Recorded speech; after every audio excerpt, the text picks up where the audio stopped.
você pode se assentar. Obrigado, equipe de louvor, esse momento precioso. Difícil é voltar agora, né, irmãos? Difícil a gente respirar. É bom demais, irmãos. E essa questão de quando a gente percebe que Deus vem de uma maneira especial. A grande verdade é que Deus está sempre presente, mas existem situações que nós ficamos um tanto mais sensíveis a essa presença e percebemos que estamos diante da grandeza, do poder e da glória de Deus. Bom, deixa eu pegar aqui o rumo novamente da nossa celebração, onde nós temos um momento onde a gente compartilha das Escrituras, da Palavra de Deus. E nós estamos falando sobre essa série de mensagens que tem por título O Peregrino, a jornada da vida cristã. O livro tem aproximadamente 240 páginas e hoje, exatamente hoje, nós estamos passando da metade dele.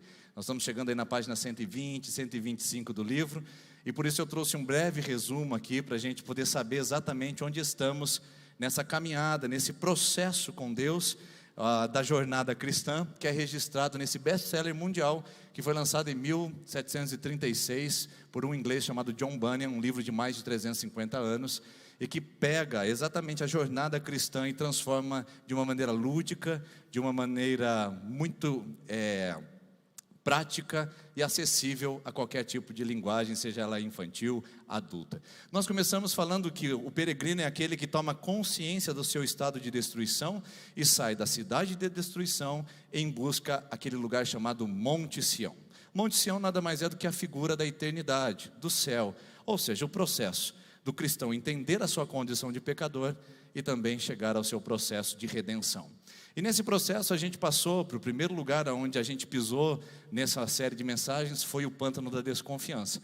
Talvez você já esteve lá, já passou por lá, já pisou lá, eu por várias vezes, por muitas situações, onde nossos pés ficam um pouco enlamaçados diante de incertezas, inseguranças, diante de dúvidas que aparecem no nosso coração. Depois disso, o peregrino sai do pântano da desconfiança e encontra no meio do seu processo as armadilhas do inimigo. Legalismo, hipocrisia, tradicionalismo, são palavras ou entidades que vão aparecer para desviar o caminho do peregrino, e algumas vezes ele acaba até se desviando e aceitando essa sutil proposta de afastamento da jornada do seu caminho diante de Deus. E depois nós passamos para o próximo, que é a porta estreita, onde definitivamente ele chega, tem que se apertar, e ali ele começa a sua jornada cristã, definitivamente cheia de sacrifícios e também de renúncias. Depois que ele passa pela porta estreita, ele encontra-se com o intérprete. O intérprete é aquele que sonda o coração, é a figura do Espírito Santo.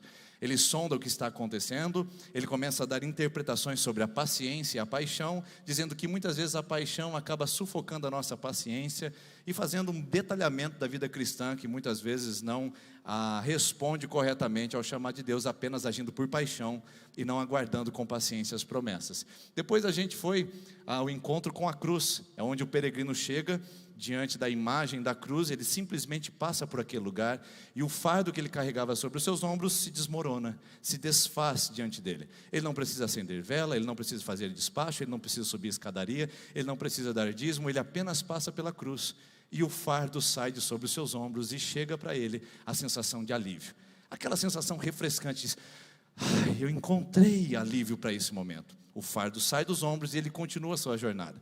Mas quem pensa que quando passa pela cruz tudo se torna flores, está muito enganado. Tanto nas Escrituras, como no livro Peregrino, e como a sua experiência pessoal e a minha, vão atestar que o fato, quando nós passamos pela cruz, o terreno ainda continua desafiador, e nós temos que passar pelo desfiladeiro, o desfiladeiro da dificuldade. Lembra? Subindo o desfiladeiro da dificuldade, o peregrino encontra dois jovens voltando. Um era o temeroso e o outro era o desconfiado, dizendo, não vale a pena seguir nesse monte não, é muita dificuldade essa jornada. Eles estão voltando e o peregrino está indo.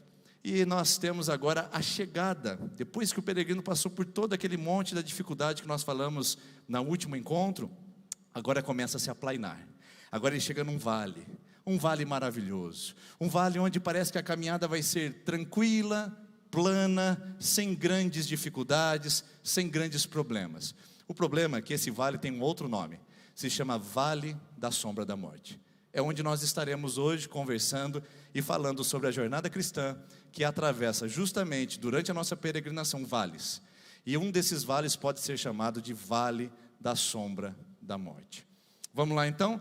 Antes do peregrino chegar ao Vale da Sombra da Morte, ele se depara com uma situação muito estranha, e eu falei a semana retrasada com vocês, que o peregrino, quando ele sai do mundo da dificuldade, ele encontra dois seres que estão um pouquinho adiante dele. Quais eram esses dois seres mesmo? Vocês se lembram? Dois leões. O cristão se encontra nesse exato momento com dois leões. Confesso para vocês que eu fiquei um pouco decepcionado com a leitura, porque eu imaginava que esses dois leões, à semelhança dos outros personagens do livro, eles teriam algum nome. Por exemplo, um leão chamado Acusador, o outro leão era chamado Dúvida, mas não, eles não têm nome, são apenas leões. Quando o peregrino se depara com esses dois leões, que nós não conseguimos captar muito bem o simbolismo deles, nós conseguimos olhar pelo contexto de o que se trata. Veja só o que acontece quando ele vê os dois leões, e o livro narra da seguinte maneira: os leões estavam acorrentados, mas Cristão não conseguia ver as correntes, por isso teve medo.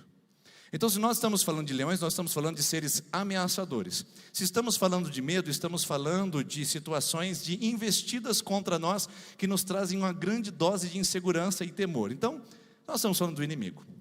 Nós estamos falando efetivamente dos ataques malignos e satânicos que estão posicionados contra a nossa vida, e que são muitos e muitos recursos de abrir a boca para poder fazer com que o seu rugido soe alto e nos coloque para correr.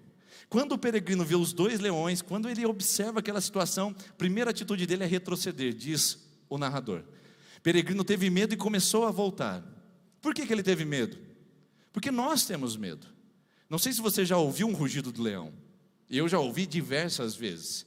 Aí você vai falar: não, pastor, no zoológico, né? Você vai lá, fica do lado de cá, tem, né, toda a cela do leão lá, a jaula, né? Cela não, a jaula do leão, e você fica seguro. Não, mas eu ouvi o rugido do leão bem pertinho, porque no estado de São Paulo, onde eu morava, tinha um circo do lado da minha casa, onde o leão Simba, um grande personagem do Brasil, fazia apresentações diversas vezes, bem do lado da minha casa, no terreno que havia lá. E eu escutava, quando era criança, o Simba rugindo do lado da janela do meu quarto. Já pensou que experiência é essa? E eu lembro até hoje o som que fazia, ele andando em volta da jaula, aquele barulho. Eu lembro do som, do seu rugido, e realmente é amedrontador e assustador. Mas nada se compara com a experiência que eu passei no Pantanal sul-mato-grossense. Nós estávamos no meio do rio Paraguai, dentro de uma pequena embarcação, e de repente nós escutamos uma coisa chamada esturro. Esturro é relacionado à onça. Então no Pantanal você sabe que tem muita onça, onça pintada, onça parda, e nós escutamos aquele esturro da onça bem próximo da margem. A gente sabe que a onça sabe nadar, a onça sabe subir em árvore, então a gente não estava em segurança. Aquele barulho trouxe um desespero completo. E eu sei o que é isso, porque eu também vivo na minha vida pessoal algumas vezes onde o leão abre a boca e dá o seu rugido dizendo: você não vai, Denis. E eu sei que você sabe do que eu estou dizendo, porque por diversas vezes o inimigo também gritou contra você. É a voz do Golias se levantando dizendo: você é um incircunciso, uma incircuncisa, você não vai vencer, você não vai conseguir. Quando na verdade é a voz do leão que ruge, é o esturro da onça que amedronta, é a voz do inimigo que se sobressai às outras vozes do mundo, que nos colocam em recuada, e muitos acabam batendo em retirada. Se assustam com o esturro da onça dentro do casamento, com o rugido do leão dentro do trabalho, assustam com o rugido do leão dentro da sua vida de fé, e começam a se colocar então em processo de retrocesso. Agora, olha só que interessante o que o texto diz, e é uma imagem muito interessante. Os leões estavam acorrentados, mas o cristão não conseguia ver as correntes.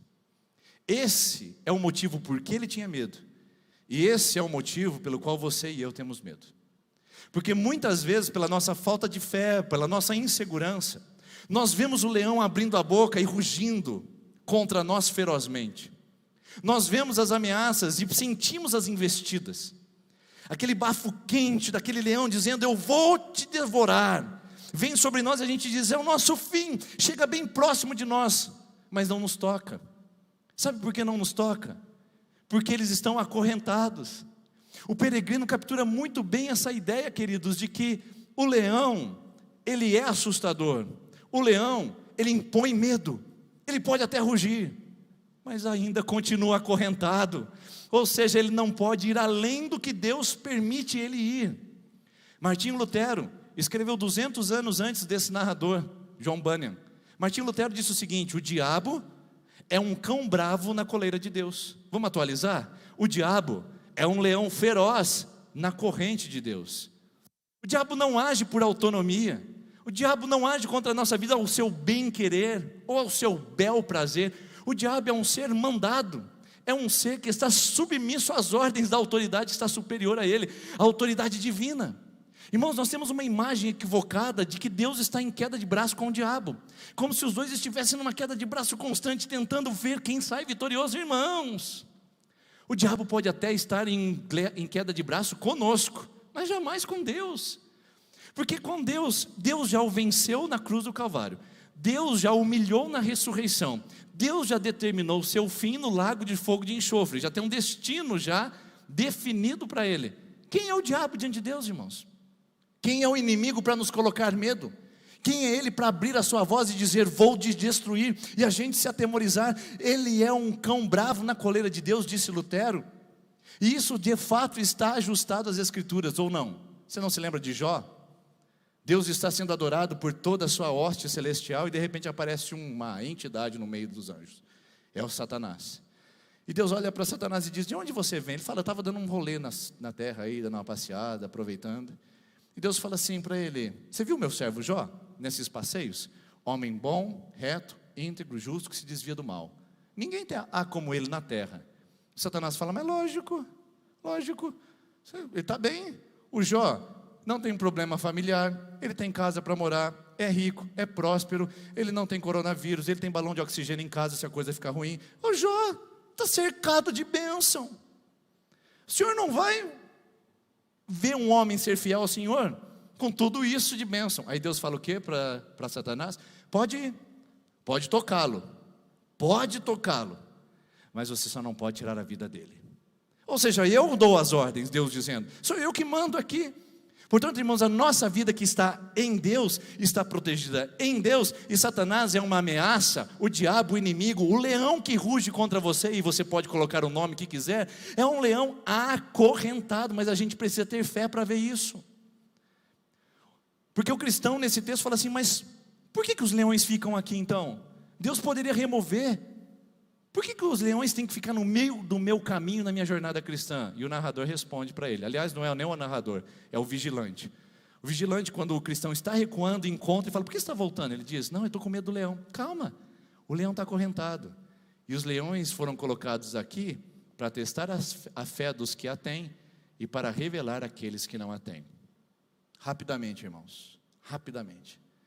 Vamos falar curto e grosso sobre isso aqui. Tem gente que fala assim, eu perdi a minha fé. Eu perdi a minha fé diante das perdas que eu tive. Eu perdi a minha fé diante da distância da igreja. Eu perdi a minha fé diante da crise que eu experimentei. Eu perdi minha fé diante dos leões me atacando. Ninguém perde a fé. O que é revelado é justamente a falta dela. Os leões estão aí para provar quem tem fé e consegue continuar a sua jornada, e quem não a tem e paralisa diante do medo e do receio. Curto e grosso, não é que o leão fez você perder a sua fé, é que você nunca teve, porque quem a tem, encara os leões, porque sabe que está acorrentado. Sua visão é mais ampla, mais abrangente e segue à frente, continua lutando e não fica de mimimi, de historinha, dizendo, agora não dá, porque comigo, agora que eu queria crescer, agora que eu estava tudo bênção na minha vida. Não, simplesmente continua a jornada, porque tem fé, de que embora os leões estejam rugindo alto, o Deus Todo-Poderoso continua segurando em suas mãos com a sua soberania. E o ser inimigo não é um ser autônomo que pode nos atacar ao seu bel prazer ou à sua própria vontade. Então isso me traz muita paz, me traz muita segurança, mas isso não tira a minha responsabilidade de vigiar. Porque se você está dizendo, mas a gente está só falando de livro, não, a gente está falando de Bíblia. Porque olha o que Pedro diz 1.500 anos antes, 1.600 anos antes do John Bunyan. Pedro disse, fiquem sóbrios, vigiem, o diabo seu adversário, ou seja, não é o seu patrão, não é o seu marido, não é a sua esposa, não é seu filho, não é seu pastor, não é a sua igreja, não é a sua cidade, não é a prefeita, não é o vereador, não é a pessoa que você convive, ou seja, seu adversário é o diabo, rugindo como um leão, querendo te devorar. Resistam-lhe permanecendo firme na fé. Não retroceda. É a fé que vence os ataques do inimigo. É a fé que me coloca em jornada, sabendo que o leão pode rugir, mas ele está acorrentado. Ele está preso pelas mãos, não da minha religião, pelas mãos não da minha bondade, pelas mãos do meu Deus soberano. Porque tem gente que acaba confundindo as coisas. Mas eu sou tão íntegro, eu faço tudo tão certinho. Não é isso que vai resistir os leões, sabia? Não é a sua bondade, não é a sua cara de santo, e nem a tua cara de piedade. Que tem gente que fala assim: se eu fizer cara de piedade, talvez Deus tenha misericórdia de mim. Oh Deus, irmãos, não. Quem segura o diabo na mão não somos nós, não é nossa pretensa ousadia espiritual. Quem amarra o diabo é o próprio Deus, e que mantém amarrado pelo seu poder. Essa história está amarrada em nome de Jesus. Não somos nós que amarramos. Ele já está amarrado pelo poder de Deus. Eu só lembro: se Satanás vem contra mim, se alguma ação maligna, você viu só, estou ligeiro. Se Satanás vem contra mim com alguma situação, eu não preciso ficar amarrando Satanás, só preciso lembrar: você está amarrado. Você está amarrado. Não pode tocar meu filho, não pode tocar meu casamento, não pode tocar minha vida, não pode tocar minha fé, não pode tocar minha saúde. Você está amarrado pelo nome de Jesus, não por mim, nem para minha autoridade. Então levanta, irmão, e dá uma palavra de autoridade na sua casa. Lembre o diabo que está tentando colocar tudo em bagunça, em caos sua história. Lembre de quem ele é. Ele está amarrado na coleira das mãos de um Deus soberano, que só permite ele agir de acordo com a sua grande e maravilhosa vontade. E é aí que nós estamos em segurança. Pode até rugir, mas nós estamos em segurança. E aí nós vamos ver que no dia seguinte pegaram um cristão e levaram até um palácio, e no palácio tinha um lugar de armas, chamado armaria, onde mostraram toda a sorte de aparatos que o Senhor providenciou para os peregrinos: espadas, escudos, calçados, couraças, capacetes, oração, para enfrentar os perigos do caminho. Irmãos, ele tinha acabado de passar pelos leões.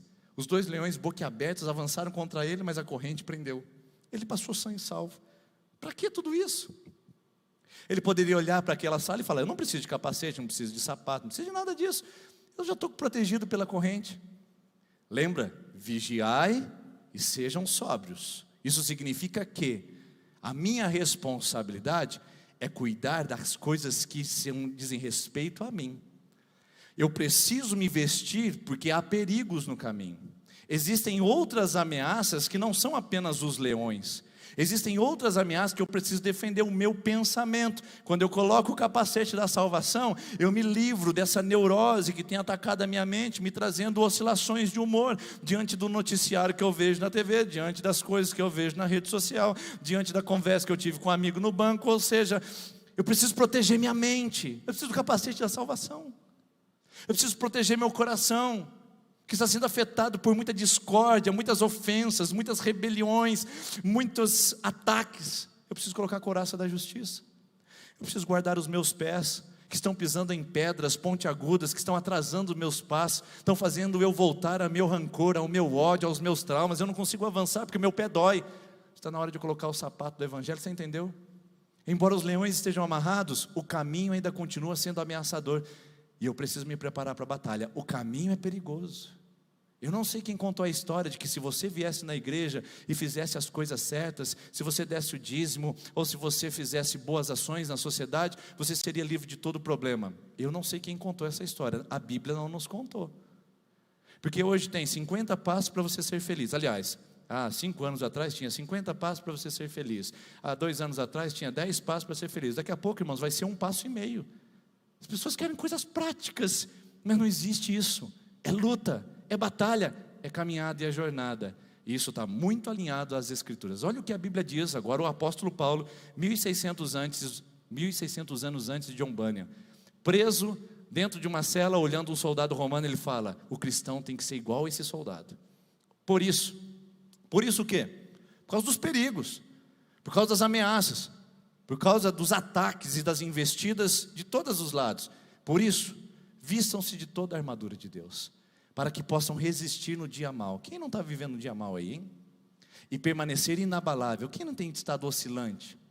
E depois de terem feito tudo, assim, mantenham-se firmes, cingindo-vos com o cinto da verdade, vestindo a couraça da justiça, calçando os seus pés pela prontidão do evangelho da paz. Além disso, usem o escudo da fé, com o qual vocês poderão apagar todas, olha aí que interessante, as setas inflamadas do maligno. Usem o capacete da salvação e a espada do Espírito, que é a palavra de Deus, orando em todo o tempo. Eu vejo, irmãos, infelizmente, uma igreja, não a nossa, mas eu tenho pedido a Deus um discernimento da igreja atual. A gente vê uma caminhada de igreja displicente. Não estou dizendo que você é displicente, estou dizendo que muitas vezes as nossas próprias reuniões, a nossa própria maneira de viver o ministério, o evangelho, é displicente, porque a gente negligencia a responsabilidade de batalha, a gente negligencia a responsabilidade de estar preparado com uma arma. Não, pastor, não vamos falar sobre isso não, a gente não gosta de falar sobre posse de armas. Ninguém está falando de posses de armas físicas, porque você pode falar, olha, eu não tenho nenhuma arma lá em casa, eu não tenho posse, eu sou um cara da paz, mas a sua palavra é pior que um 38, você destrói sua esposa, você acaba com seus filhos, mata mais gente com as palavras e com atitudes, do que se fosse de uma maneira de uma arma letal física. Nós estamos falando de armas espirituais que nos defendem, irmãos, que nos protegem, que nos guardam, nessa jornada perigosa que a gente está trilhando. E por que a gente está numa jornada tão perigosa? Porque a gente tem adversários, e os nossos adversários não são nossos patrões, os nossos adversários não são nossos cônjuges, não são as pessoas que nós temos desafetos, inimizades.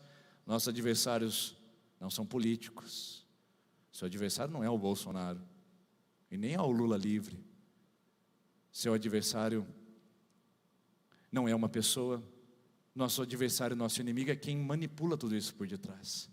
E quem é que está por detrás de tudo isso, que traz todo tipo de discórdia, ofensa, mal-estar, no mundo, na vida e no nosso coração? É esse camarada aqui que a gente vai conhecer agora, o Apollyon, ou Apolion, independente da maneira como você traduz isso. Está registrado no livro de Apocalipse, que existe um grande inimigo do povo de Deus, chamado Apolion. Apolion significa o Senhor das trevas, é aquele que é o inimigo de Deus e do povo de Deus. E o cristão passa pelos leões achando que ele tinha resolvido o seu problema, pega a armadura e diz, agora eu estou pronto para a batalha, mas mal sabia ele que ele teria que encarar o Apollyon, ou o Apolion, frente a frente, diante do caminho. Quando ele sai para a sua próxima jornada, indo em direção ao Monte Sião, ele se depara com essa figura pitoresca. Ele é cheio de escamas, ele tem patas grossas, ele se ergue, é lógico que é algo lúdico, inventado, criativo, fruto da imaginação humana, porque o diabo não é dessa maneira, mas ele apresenta como um ser asqueroso que se coloca no caminho, frente ao cristão. E a primeira coisa que ele diz para o cristão é isso: olha a audácia, olha a ousadia. Eu vejo que você é um dos meus súditos, hein? Você está aí na igreja, mas eu lembro de você na mesa do bar lá. Você está agora na igreja, eu vi você levando o dízimo e oferta, hein? Mas eu lembro quando você pagou um motel com aquela pessoa que não era o seu marido ou a sua esposa. Você está aí na igreja agora, mas eu lembro quando você, era liso da mão, eu lembro de você. Você é um dos meus súditos, você morava no meu reino. O diabo adora usar da acusação. A acusação é um dos melhores e maiores recursos para inibir a nossa fé e manter as pessoas mortas espiritualmente, mesmo dentro da fé e da igreja, porque ela não consegue erguer a mão. E o diabo fala, eu sei o que você fez com a sua namorada.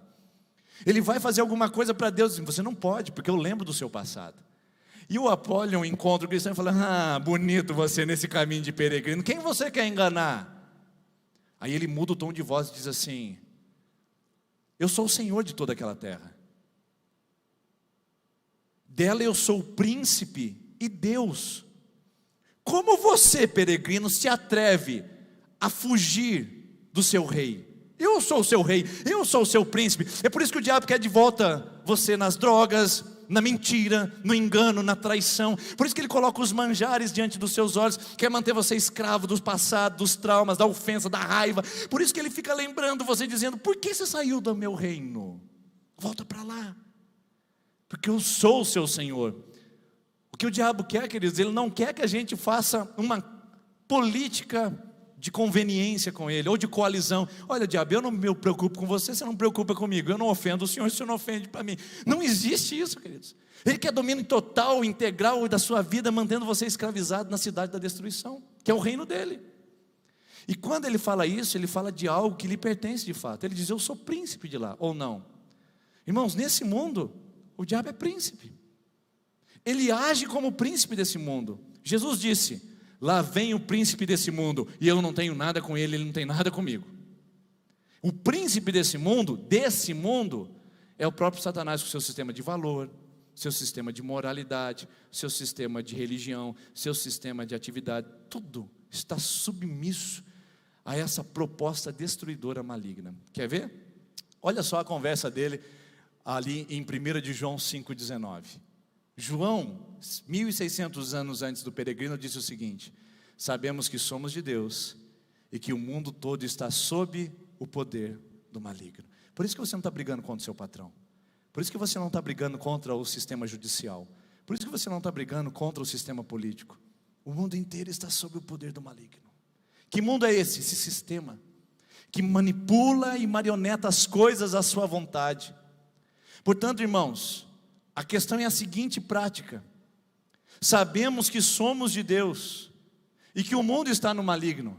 Quem é de Deus não está no maligno, quem não é de Deus já está no maligno, já está perdido. Irmãos, não tem como ter meio termo. E somos de Deus significa que somos filhos de Deus, acessamos a Deus por meio de Jesus Cristo. Estar numa religião não te garante como ser de Deus. Praticar as boas ações de uma religião não te garante ser de Deus. Estar assentado numa fileira, estar assistindo esse vídeo evangélico não te garante ser de Deus. Nós somos de Deus quando somos de Cristo. E tem gente que fala assim: eu também sou filho de Deus. Olha lá, hein? Olha lá. Eu também sou filho de Deus. Cuidado com essa palavra, porque João capítulo 1, versículo 12 diz o seguinte: e todos quantos receberam Jesus em sua vida, deu-lhes a autoridade de serem chamados filhos de Deus. Não tem filho de Deus sem Jesus. Não tem filho de Deus sem Jesus. Não tem filho de Deus que chega porque é presbiteriano, porque é espírita, porque tem uma aliança com o Exu Caveira. Não tem filho de Deus porque faz penitência, porque visitou a Aparecida do Norte. Não tem filho de Deus porque acende vela, porque faz despacho, toma paz. Não tem filho de Deus porque dá dízimo, embora muitos pastores evangélicos querem transformar o dízimo como um sistema de salvação.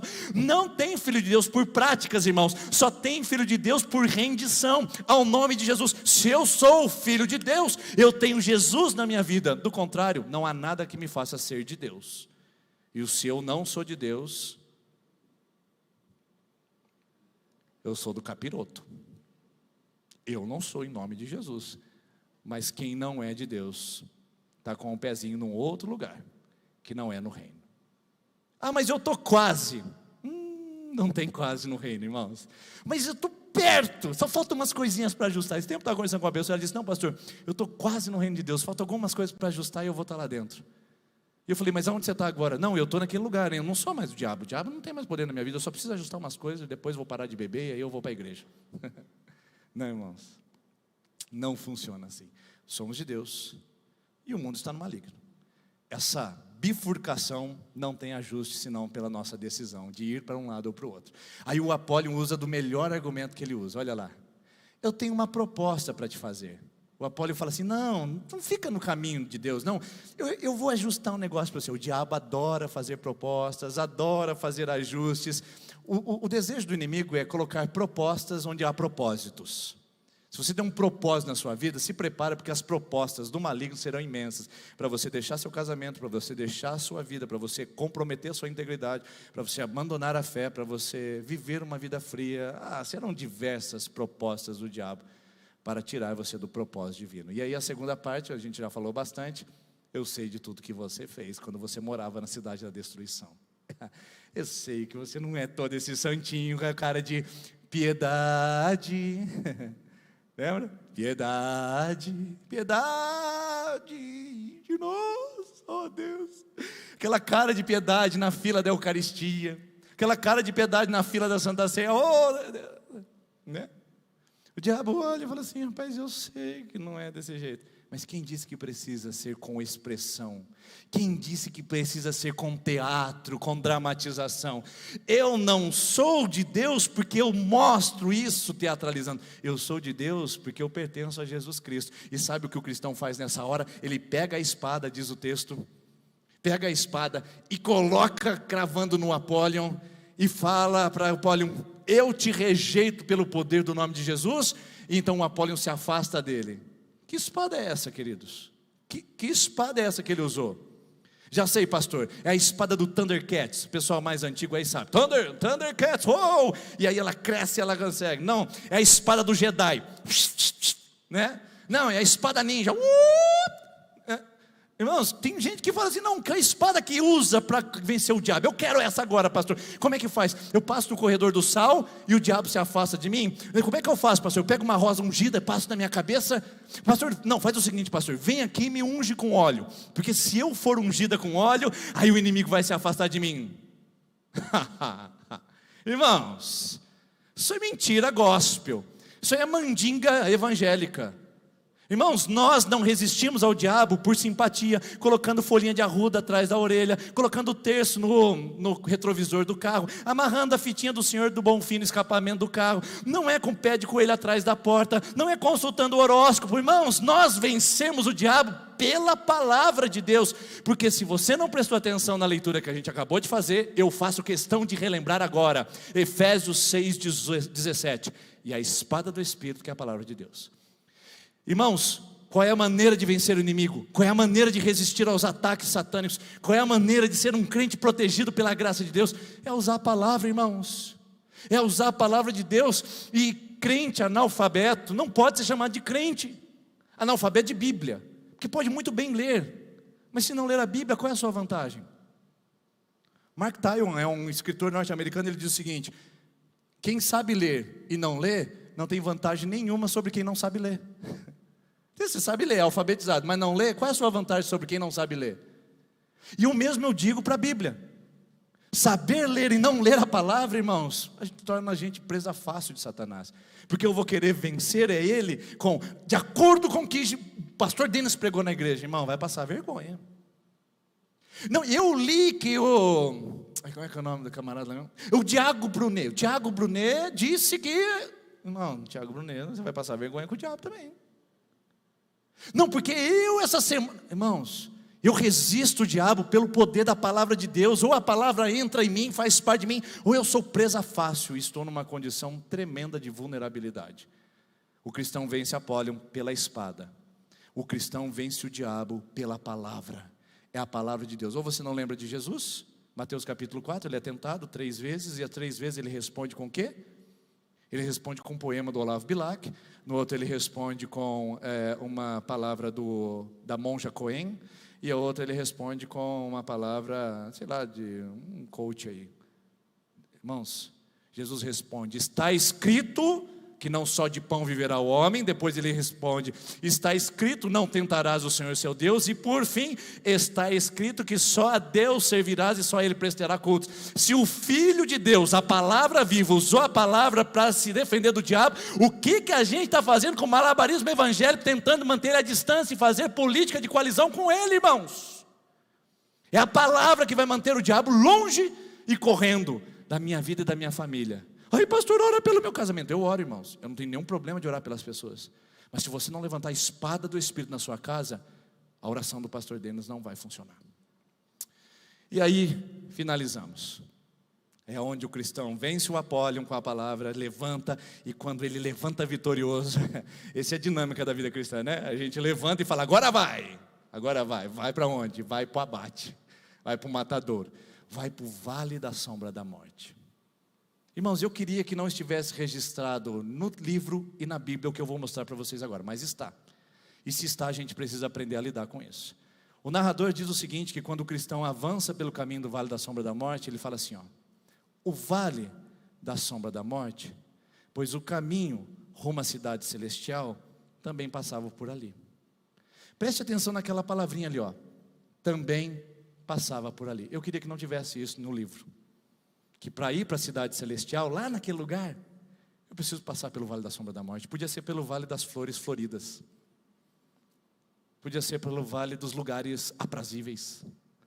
Podia ser pelos lugares de tranquilidade e amenos. Mas o texto diz que a gente passaria pelo vale da sombra da morte se a gente quisesse ir para a cidade celestial. Não é justo, irmãos. Ele deve estar cometendo uma heresia, certo? Bom, John Bunyan está cometendo uma heresia, ele disse algo errado, o cristão não passa pelo vale da sombra da morte. O problema é o Salmo 23:4. Que o Salmo 23:4 atesta esse fato e diz o seguinte: ainda que eu ande pelo vale da sombra da morte, eu não temerei mal algum, porque tu estás comigo. Então, meu irmão e minha irmã, não tem como a gente fugir dessa realidade. Se você está no vale da sombra da morte, não é porque você não tem fé. Se você está no vale da sombra da morte, não é porque Deus te desamparou.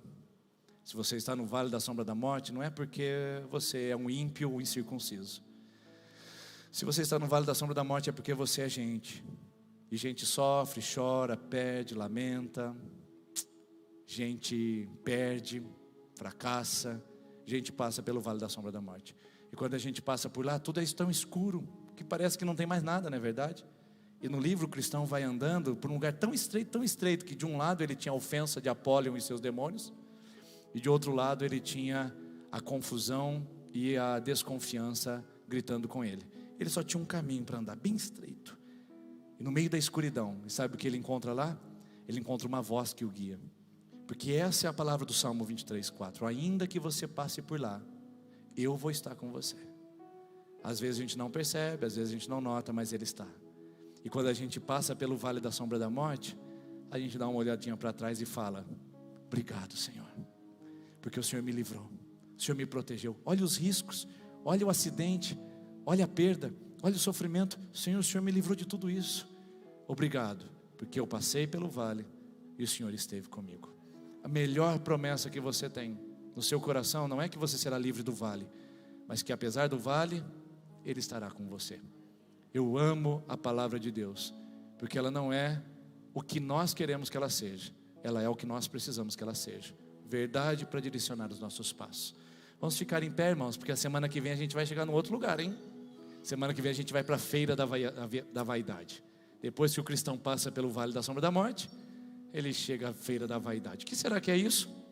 Só domingo que vem agora para a gente saber.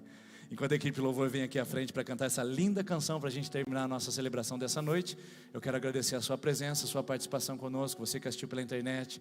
E terça-feira às 20 horas a gente está de volta aqui, esperando que esse tempo passe, esperando que enquanto ele não passe, nós estejamos sendo direcionados pela voz de Deus. Feche seus olhos, vamos orar. Senhor, eu converso essa noite aqui com pessoas que estão sentindo, ó Deus, o rugido do leão nos seus ouvidos, estão sentindo, ó Deus, essa opressão sobre os seus ombros. Mas Pai, talvez essa mulher, esse homem veio aqui essa noite só para ouvir que as correntes ainda continuam lá e que ela ou ele não precisa mais ter medo, porque esse leão está sob o domínio do Todo-Poderoso Senhor. Talvez, Senhor, esteja falando com pessoas aqui essa noite que estão vulneráveis e sem armaduras, querem, ó Deus, seguir a vida achando que pela sua força e pelo seu braço vão avançar na jornada. Senhor, coloca as armaduras, coloca essa pessoa em estado de vigilância. Senhor, ele não está cuidando do casamento. Senhor, ela não está cuidando da fé. Senhor, eles não estão protegendo os filhos na palavra do Senhor. Senhor, coloca as armaduras desse lar nessa casa, não deixa o diabo crescer e avançar contra eles. Coloca o capacete da salvação, dá a couraça da justiça, coloca a espada na mão deles, faz a palavra brotar nesse lar de novo, a oração voltar nos quartos dessa casa, na mesa desse lar. Tira a reclamação, o murmúrio, o afastamento, a intriga, faz a tua presença voltar nesse lar e as armaduras estarem posicionadas nessa família. E Senhor, diante de todos os ataques do Apólion, do inimigo das nossas almas, ajude-nos a resistir pela palavra e com a palavra, porque nós seguiremos e avançaremos e chegaremos a esse lugar, ó Deus, aonde o Senhor tem nos chamado a estar, não sem lutas, mas com a sua presença, em nome de Jesus. Amém, amém. Vamos adorar ao Senhor e depois nós estaremos nos despedindo. Deus abençoe e uma boa semana em nome de Jesus.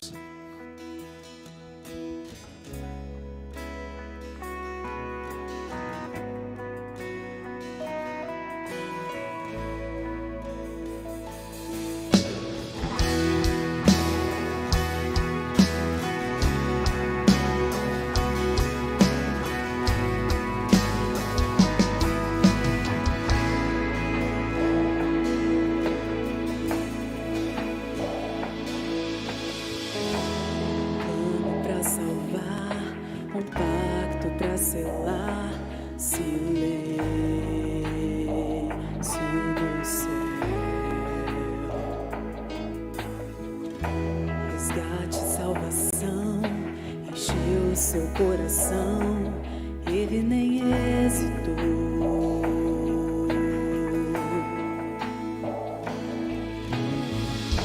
No palco do amor, o autor anunciou a vida e salvação.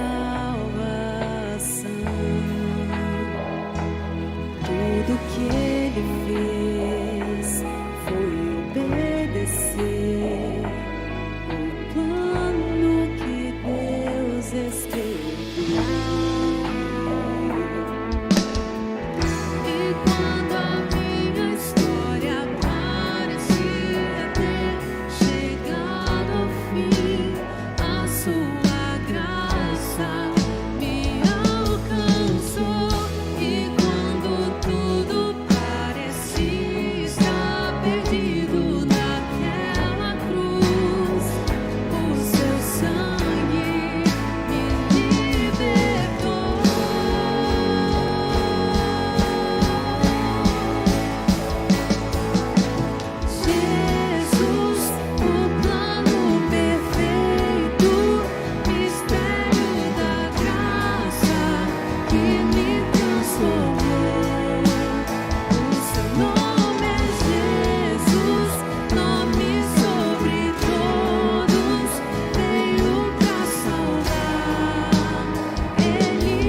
ótima semana. Deus abençoe.